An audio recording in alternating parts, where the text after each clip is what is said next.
मग ओबीसी राजकारण करत नाहीत का? ओबीसी राजकारण तुम्ही राजकारण नाहीत करत? आता करू. आजपर्यंत केलं नाही, पण इथून पुढे करू. ओबीसी नेहमी महाराष्ट्रापुरता विचार करायचा झाला तर कधी काँग्रेस राष्ट्रवादी अलायन्सला मतदान करत राहिला आणि त्यांचं ज्यावेळी अँटी इन्कम्बंट सुरू झाला त्यावेळी तो भाजप महायुतीला मतदान करत राहिला.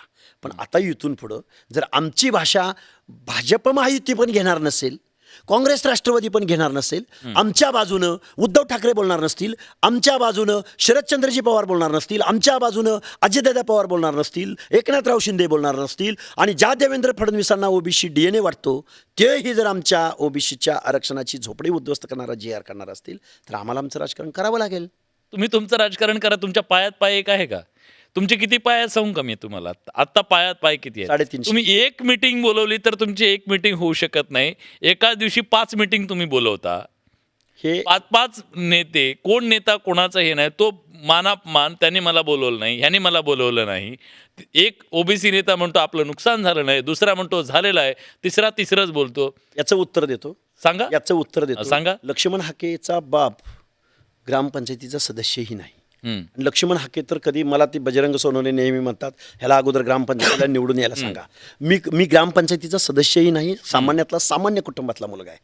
पण 2च दिवसापूर्वी ज्या किल्ले धारूर तालुक्यातल्या डोंगराच्या मध्यभागी असलेल्या भोगलवाडी गावामध्ये 50,000हून जास्त लोक जमा झाली. तिथं कुठलाही पुढारी नव्हता, कुठलाही नेता नव्हता. तिथं एक पोरगा भाषण द्यायला गेला होता, लक्ष्मण हाके नावाचा. हे जे आशादायी चित्र आहे ना, हे महामानव काशीरामांचं चित्र आहे. महामानव काशीराम किंवा मायावतीकडे एकही कारखाना नव्हता, एकही कुठला ॲसेट नव्हतं, एका छताखाली कुठला रोजगार त्यांनी उपलब्ध करून दिलेला नव्हता. पण उत्तर प्रदेशावरती 4 वेळा मुख्यमंत्री बनवण्याचं काम महामानव काशीरामांच्या तत्त्वज्ञानानं या डिप्रेस्ड लोकांना बरोबर घेऊन केलेलं आहे. आणि आमच्या 50 ते पण हाके जर अशा सभा घ्यायला लागले, प्रस्थापित तर अस्वस्थ होत ना.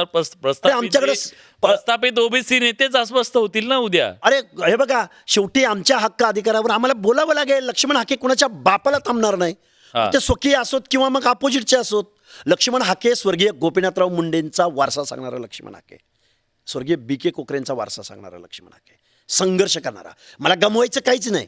मला ओबीसींच्या मनामध्ये विश्वास निर्माण करायचा आहे. दहशतीच्या पुढं आत्मविश्वासानं या माणसांना उभं करायचं आहे. आणि आमच्याकडं क्वांटम मताचा क्वांटम हा 50 ते 60% आहे. आणि एक व्यक्ती, एक मत, एक मूल्य आहे. मला घाबरायचं कारण काय? आय एम एज्युकेटेड, मी पोस्ट ग्रॅज्युएट आहे आणि त्यात स्टेट बॅकवर्ड कमिशनवरती 3.5 वर्ष काम केलेलं आहे. रात्रंदिवस अभ्यास केला आहे. मला प्रत्येक प्रश्नाचं उत्तर माझ्याकडे आहे. मी खूप तज्ज्ञ आहे असा माझा दावा नाही, पण मी माझ्या ओबीसींच्या मनामध्ये विश्वास निर्माण करायला, 18 पगड जातीच्या लोकांना एकत्र करायला मी रस्त्याने चालायला लागलो. काल परवा गेवराई वाटत नाही 8 वेळा हल्ला झालाय. ज्या चौकामध्ये, ज्या गेवराईच्या चौकामध्ये माझ्यावरती चपला दगडं टाकली गेली, त्याच चौकामध्ये मी 4 ते 5 दिवसानंतर गेल्यानंतर 4ही बाजूनं येणारे रस्ते पॅक करून टाकलेले होते मी.